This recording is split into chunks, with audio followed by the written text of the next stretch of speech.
Hello guys, I'm Eddie V. Welcome to the channel. And guess what? Lexus has released their IS500 F-Sport 2022. Now, I'm a little late to get my first thoughts on it, but I want you to watch this video. You're gonna be all excited for it, and then I'll explain what I think about it. And the full video is in my link in the description below. So without further ado, let's head on with the video.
Alright guys, so I'm a little bit lazy to make a video of me doing like where the screen records stuff and like the car running around and I do a commentary over it, but this is my first thoughts on this car, so I'll do later on what I think about it when it's actually gonna be out and driving.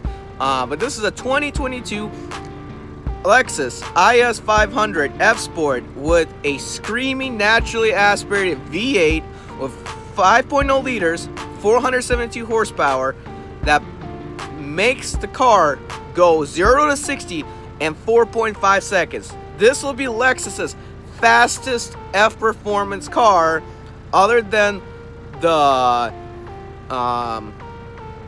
RCF and the ISF, which actually did 0 to 60 in about 4.2 seconds. So this is a little bit heavier version.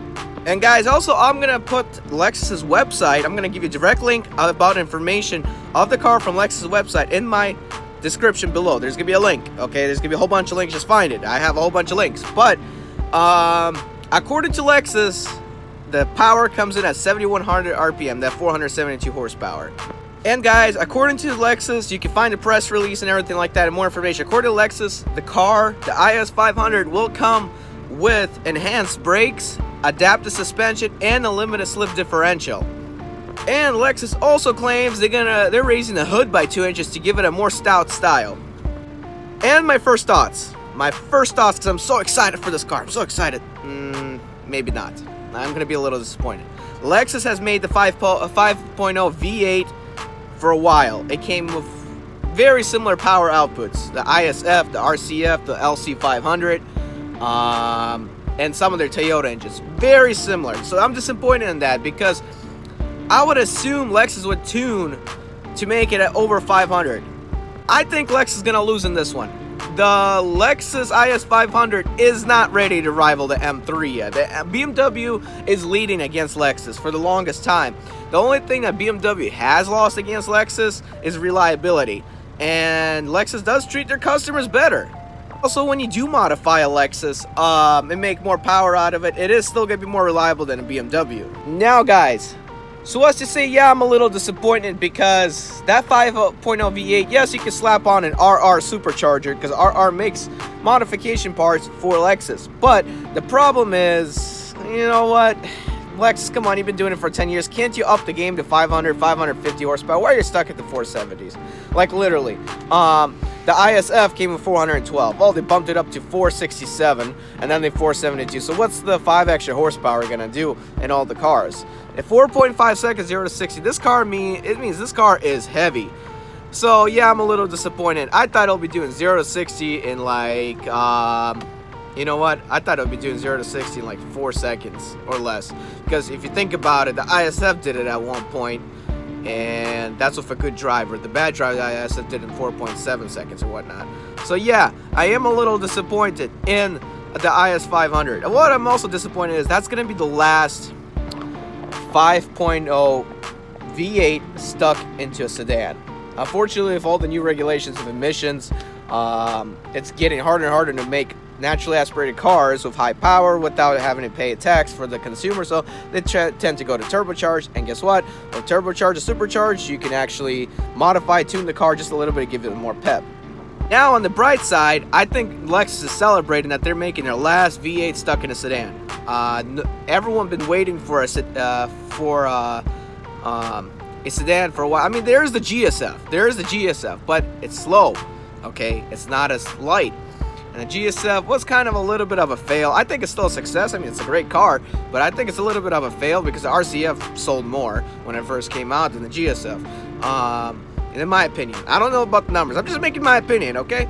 But yeah, I think Lexus is celebrating their last ever V8. It's going to be like this huge celebration, and they will actually go switch to a lot of twin turbos and a lot of supercharged. I haven't seen a supercharged Lexus yet.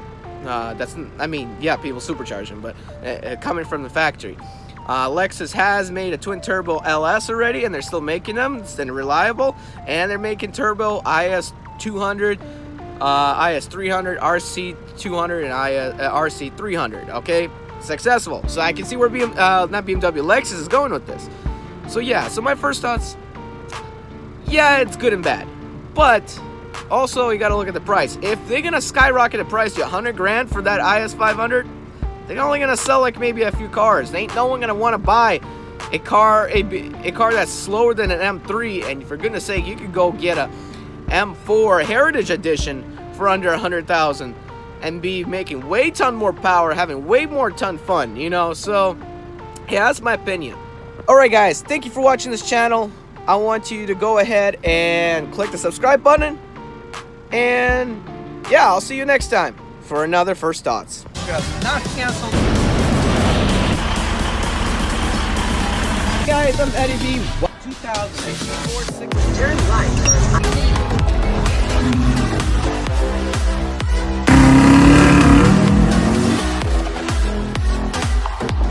This particular package. Driving a temp in the 6 Series.